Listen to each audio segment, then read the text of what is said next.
अभ्यर्थी होते हैं कि रिजल्ट के बाद क्या प्रोसेस होती है, क्या प्रक्रिया होगी। यानी सब लोगों की आस यही होती है कि रिजल्ट के बाद क्या होता है, कितने दिनों बाद ज्वाइनिंग हो जाती है। ये हमारी चिंता रहती है सभी जो अभ्यर्थी डॉक्यूमेंट वेरिफिकेशन के लिए पास हो जाते हैं या जिनको कट ऑफ में ले लिया जाता है। तो देखिए, रिजल्ट के बाद सबसे जो पहली प्रक्रिया होती है वो होती है डॉक्यूमेंट वेरिफिकेशन। यानी आपके जो भी संबंधित कागजात हैं, जो भी डॉक्यूमेंट हैं, उन सभी की जांच होती है। आपको स्पेशली बुलाया जाता है विभाग में। दूसरी बात, उसका जो कार्य होगा इसके बाद वो होगा फाइनल रिजल्ट। डॉक्यूमेंट वेरिफिकेशन के बाद मेरिट बनेगी और मेरिट के आधार पर क्या होगा, फाइनल रिजल्ट जारी होगा या अंतिम चुनाव होगा। उसके बाद ओपन चॉइस फिलिंग होगी। ओपन चॉइस फिलिंग में आपको रैंक के हिसाब से स्थान मिलेंगे कि आपको रैंक के हिसाब से ये स्थान दिया जा रहा है। आपको यहाँ कौन कौन से आप चूज करना चाहते हो, इनमें से चूज कर सकते हो। उसके बाद आपको कार्यालय वितरण होगा। कार्यालय वितरण होने के बाद आपको ज्वाइनिंग मिल जाएगी, यानी कार्यालय आपको मिल जाएगा। तो इसके बाद 4 प्रोसेस होती है। ये तो डॉक्यूमेंट वेरिफिकेशन की, दूसरी फाइनल रिजल्ट या मेरिट की, तीसरी ओपन चॉइस फिलिंग और चौथा होता है कार्यालय वितरण। यानी कार्यालय आदेश आ जाते हैं, आपको कार्यालय मिल जाता है कोई मुख्यालय और वहाँ आप आराम से कार्य करते हो। इसके बाद हम आगे बात कहें कि कौन कौन से डॉक्यूमेंट बनवाने होंगे। ये सबसे महत्वपूर्ण पॉइंट है कि कृषि पर्यवेक्षक अभ्यर्थी कौन कौन से डॉक्यूमेंट बनवा के तैयार रखें। तो देखिए, डॉक्यूमेंट की बहुत सारी लिस्ट लगी हुई है और आप डॉक्यूमेंट बनवाते बनवाते शायद परेशान हो जाओगे, इतने डॉक्यूमेंट बनते हैं। देखिए, सबसे पहले हम बात करें आधार कार्ड, ये मूल डॉक्यूमेंट है। दूसरी हम बात करें पैन कार्ड, तीसरी हम बात करें जाति प्रमाण पत्र, चौथी हम बात करें मूल निवास, आगे हम बात करें EWS प्रमाण पत्र। यदि आपने EWS से फॉर्म डाला है तो आपके पास EWS सर्टिफिकेट होना अनिवार्य है।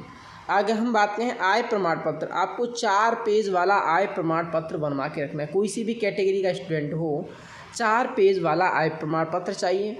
आगे हम बात करें विवाह पंजीयन, विवाह प्रमाण पत्र या अविवाहित प्रमाण पत्र।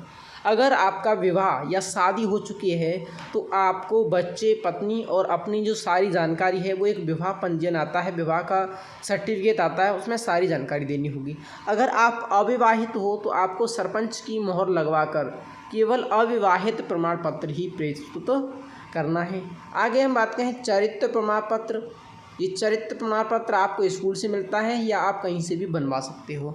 आगे हम बात करें मेडिकल प्रमाण पत्र, एक मेडिकल सर्टिफिकेट भी आपको बनवाना होता है। आगे हम बात करें बॉन्ड या पत्र, बॉन्ड पत्र या स्टाम्प। अब देखो, इसकी अगर हम बात करें तो ये बहुत ही अहम डॉक्यूमेंट होता है बॉन्ड पत्र, और ये आपकी ज्वाइनिंग के टाइम पर विभाग द्वारा लिया जाता है। और इसमें वो शर्तें लिखी होती हैं कि आप परीक्षा काल या प्रोविजनल काल या 2 साल के अंदर अपनी जॉब को नहीं छोड़ सकते, और अगर छोड़ते हैं तो आपको ये बॉन्ड की राशि होती है वो राशि जमा करानी होती है, और इसमें 2 आपके गवाहों का विवरण लगता है। आगे मैं बात कहूँ 10th और 12th की मार्कशीट, आगे मैं बात कहूँ जन आधार कार्ड, आगे मैं बात कहूँ पुलिस वेरिफिकेशन। तो ये सारे डॉक्यूमेंट है जो कृषि पर्यवेक्षक अभ्यर्थियों से ज्वाइनिंग के या डॉक्यूमेंट वेरिफिकेशन के दौरान लिए जाएंगे। इनमें से कुछ डॉक्यूमेंट तो आपके डॉक्यूमेंट वेरिफिकेशन के टाइम पर लेते हैं और कुछ डॉक्यूमेंट ज्वाइनिंग के दौरान लिए जाते हैं। जैसे मैं बात कहूँ मेडिकल सर्टिफिकेट है, बॉन्ड है, पुलिस वेरिफिकेशन है, ये सभी आपसे लिए जाएंगे ज्वाइनिंग के टाइम पर। बाकी जो सारे डॉक्यूमेंट हैं वो डॉक्यूमेंट वेरिफिकेशन के टाइम पर आपसे लिए जाएंगे। आगे अपन बात कहें पहली सैलरी के बारे में, तो कुछ नहीं करना, इसके लिए आपको एक छोटी सी प्रोसेस करनी होती है।